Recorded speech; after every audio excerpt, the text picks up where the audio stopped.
Hey man, say man, what's good YouTube family, man? You are now tapped into another video, man. You are now tapped into another day in my life, Caleb's life, man. Welcome back to the video, man. I'm so glad that y'all here with me today, man. I'm about to give y'all some real deal game and knowledge, bro. So what I'm gonna need y'all to do is like, comment, and subscribe on this video, bro. If you find this video any type of informational or entertaining, like this video, comment, subscribe if you're new, be a part of the YouTube family. We are currently on the road to 10K subscribers, bro, and we gonna hit it soon. So I just want to say I love each and every one of my subscribers, man. But before we get into the video, I got one last thing to say. 83% of people that's watching my videos are not subscribed. So if you're new to the channel, bro, and you're watching this for the very first time, bro, subscribe, hit the like button. It's free. It's not gonna hurt you. It's not gonna hurt me. It's only gonna help. It's only gonna help me grow, support the channel, and push my content out to the audience, to the masses, so we can get our channel out there and grow our YouTube family. So with that being said, man, if you're new to the channel, bro, subscribe right now, like right now. I'm gonna give y'all a minute. There we go. So boom, with that being said, man, let's get into this video, man. Let's go.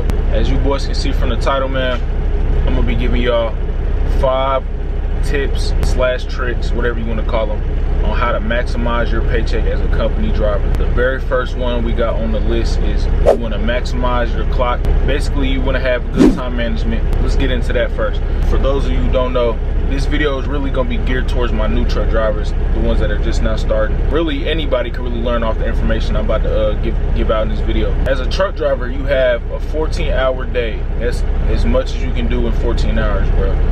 And 3 of those hours are breaks and are non-driving hours. 11 of them hours is what you're driving. And you have to understand that as a truck driver, you can't go past 11 hours without, really 8 hours without taking a break. Really 14 hours in total. Say if you know you gotta go drop off a load at somewhere and it has to be there by 10 a.m. but you haven't took your break yet, and your break is going to take 30 minutes. So let's say you woke up at 6 a.m. and you've been driving for 3 hours, because that would make 9 a.m. but you have to be somewhere at 10. You don't want to stop and take your break in only 3 hours of driving, bro. You might as well just go ahead and knock it out and get it out the way. That's one, because it's going to take 30 minutes for your 30-minute break.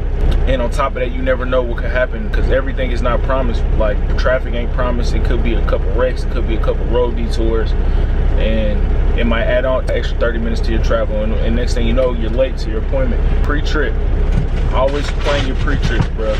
Always get on the little maps, Google Maps, Trucker Map, Trucker Path, whatever GPS system you use, bro. And you want to pre-trip, you want to look at the route and see what the best route is, because at the end of the day, this is just technology, bro. This is not always going to give you the best route. Technology makes mistakes just like humans do.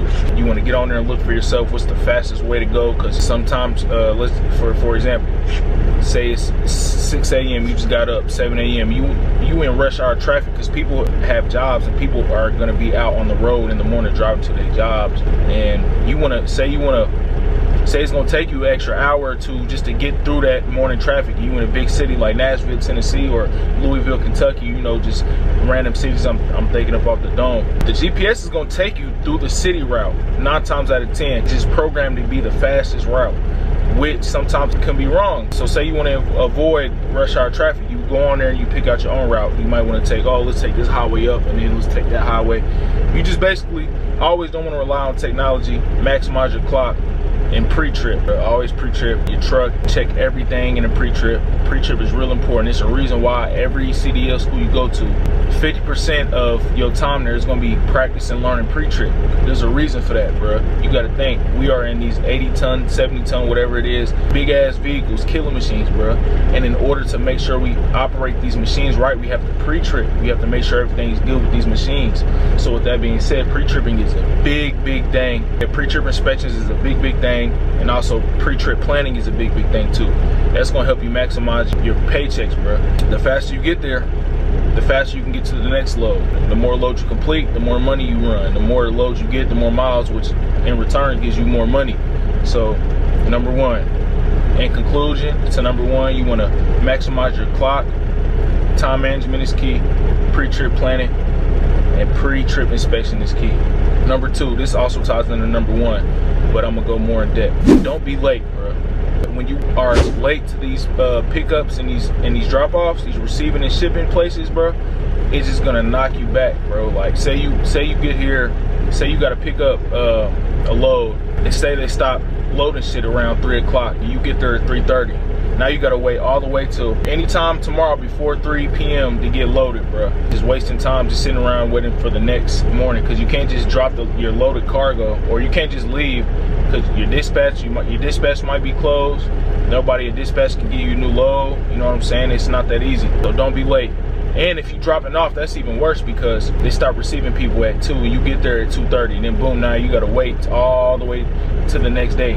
The dispatch, even if your dispatch is there, you still got that loaded cargo. You can't just drop that loaded cargo and go get a new load. You have to get it loaded, so you're gonna have to wait overnight. And you better pray to God. I hope that your company has layover pay, or they might not even give you layover pay depending on the situation, because you might got there late because of you didn't pre-trip right, or it's something that solely happened to be your fault because you're late.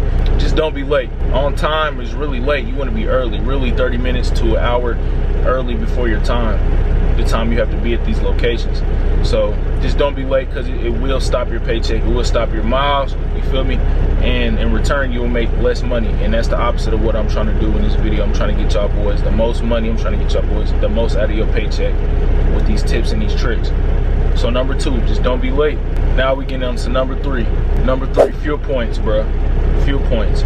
You want to utilize your fuel points. These fuel points add up quick, bro. And let me tell you, pick out one truck stop, no matter if it's a Love's, a Flying J, a Petro, a Road Ranger, whatever is most convenient to you. Pick out one and stick with it, bro, so that way you can build them points. Because if you just go to Pilots and you just go to Love's, you just go to whatever truck stop you can get to, you're not consistently building points in that one specific truck stop. Because you might go to Petro one night, you might go to the Flying J the next one, and Love's the next day, and you're not consistently building these points with one. You want to stick with one, because these points add up. And you can take showers, you can buy food, with these fuel points. You can buy like gloves, anything in the truck stop that they sell, besides like, you know, gift cards and shit like that. But anything in the truck stop they sell, it like food, clothes, truck equipment, you can buy with fuel points. So you want to stick with one truck stop, you want to build up them fuel points. You want to stick with one truck stop and just stack up them fuel points at one truck stop.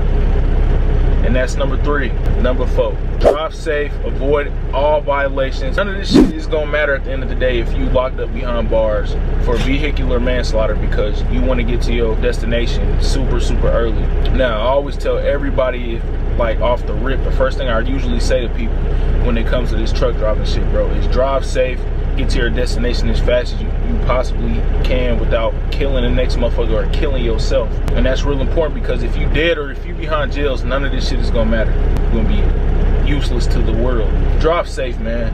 Avoid any violations, because the violations are gonna cost you a shit ton of money, bro. Let me tell you, violations in these big ass trucks, when you're driving these trucks, say you go over 8 hours without taking a 30-minute break, they will fine you large amounts of money for that. Because when you in these big ass trucks, this is one thing you gotta understand. This shit is nothing to play with. You gotta abide by these rules, because there's a reason why they have these rules. There's a reason why these fines are so big. I've heard anywhere from up to $1,000 to $5,000 just for DOT clock violations, bro. Like, it's crazy. It's different states and different policies. They all got their different woo-wop. But the thing is, say you go over 8 hours without taking a 30-minute break, you get pulled over. They check your time, your hours and shit, and they say, oh, you haven't even took a break. You could be, for all they know, the reason why they even got that whole law is because they don't want people to be fatigued behind the wheel, bro. Like, if you're not taking your breaks, you're not really getting after your 11 hours, you're not taking them 10-hour breaks, bro. 9 times out of 10, you're gonna be fatigued. Either you're fatigued or you're taking drugs, and neither one of them two things go well with this big ass truck that you in, bro. So there's a reason why they enforce these laws. There's a reason why the fines are so big, and we're trying to avoid these fines, because the whole point of this video is to maximize your paycheck as a company driver. So if you get a $10,000 fine and you only making $1,000 to $2,000 a week, $3,000 at the most a week, then it's gonna take you about a month and a half just to recoup off of a $10,000 fine, or it might take you 2 weeks to recoup off of a 2 to 3 weeks to recoup off of a $5,000 ticket. You see what I'm saying? And that's bad. You got bills to pay, you got kids to feed, you got rent due, you got everything due. In order to avoid that, follow all the rules, bro. Drive safe. Do not end up behind bars. Do not end up behind bars for vehicular manslaughter. Do not kill yourself driving these trucks. Always abide by the rules. Do your pre-trip. Follow DOT clock regulations. Because at the end of the day, all this stuff that I'm telling you is going to help you out at the end of the day. And if you feel like you're one of them special ones out there that just want to break the rules, all right, go ahead. I try to warn you, bro. I try to warn you. But at the end of the day, you're going to be the one either dead or you're going to have to pay a badass fine. Clue number 4, man, drive safe and avoid all violations, which I'm pretty sure is pretty obvious, but you got to explain everything nowadays. Because people they just lost their common sense.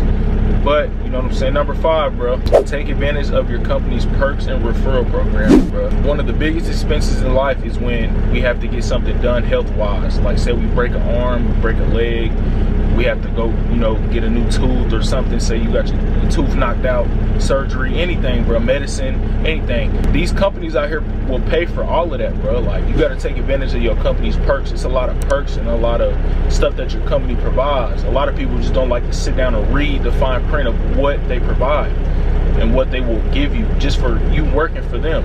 And a lot of times it can save you up to thousands, if not $10,000s of dollars in medical bills or medical surgeries or anything like that. Referral programs. A lot of people, bro, sleep on referral programs. If you're a content creator doing TikTok or YouTube, any type of content creator, and you have a fan base, bro, and that fan base is like truck driving and stuff, bro, take advantage of the driver referral program. I'm gonna tell y'all a little bit about Hogan's driver referral program, but first let me just tell y'all, driver referral programs are very lucrative, can be very lucrative, bro. And let me tell y'all, Hogan's driver referral program, I think I just got done talking to the recruiter because I'm about to switch accounts, and I just had that question in the back of my mind. I had to ask him since we were on the phone or whatever. But driver referral programs are very lucrative.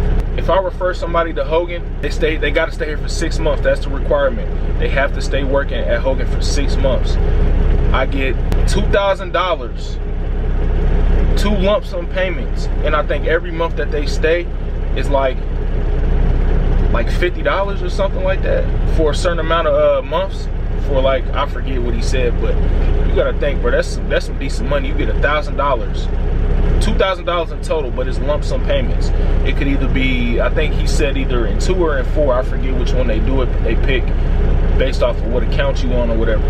But they said you either get payments of 4. So what's 4 divided by 2,000? My math is bad. Hold on.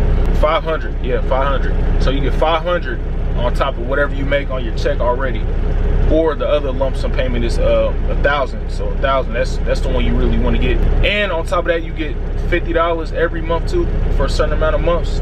Just automatically added to your paycheck, bro. And you got to think, if you a famous YouTube, if you were like a content creator, you got a following, I think they max out. Like, you can only get referral bonuses for, like, I don't know, I imagine I couldn't referral just like 20, 30, 40 people to Hogan. So they probably max you out at like 5 to 10 people.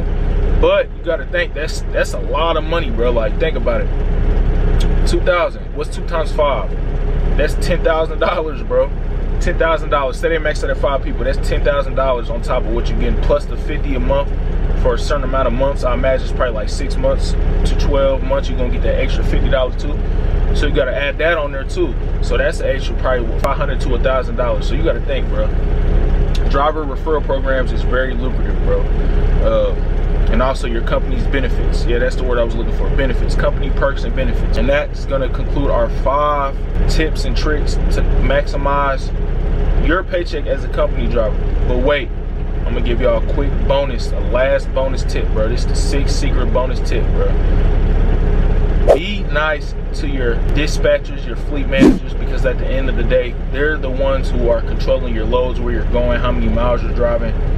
And at the end of the day, they control how much you get paid. So if you constantly having an attitude and you calling them talking, hey, why you send me this load? I don't want this load. Or you just talking cash shit to them, You think they're gonna give you the best loads? You think they're gonna maximize your miles? You think they're gonna give you like the best loads out of everybody else? Because you gotta think these fleet managers, these dispatchers are micromanaging 50 plus people at a time, and you don't want to be that one bad apple out of those 50 people who they don't like. That's just not what you want to do. I'm not saying glaze them and glaze their meats and kiss their ass, and you feel me? Like, I'm not saying kiss their ass or whatever, but all I'm saying is don't be an asshole. Be nice, be kind, be courteous to them, because they got a lot of work they got to deal with too at the end of the day. As much work as we have driving on these roads, making these fast decisions on the daily and getting to these receiving and shippings, you got to think they got work too.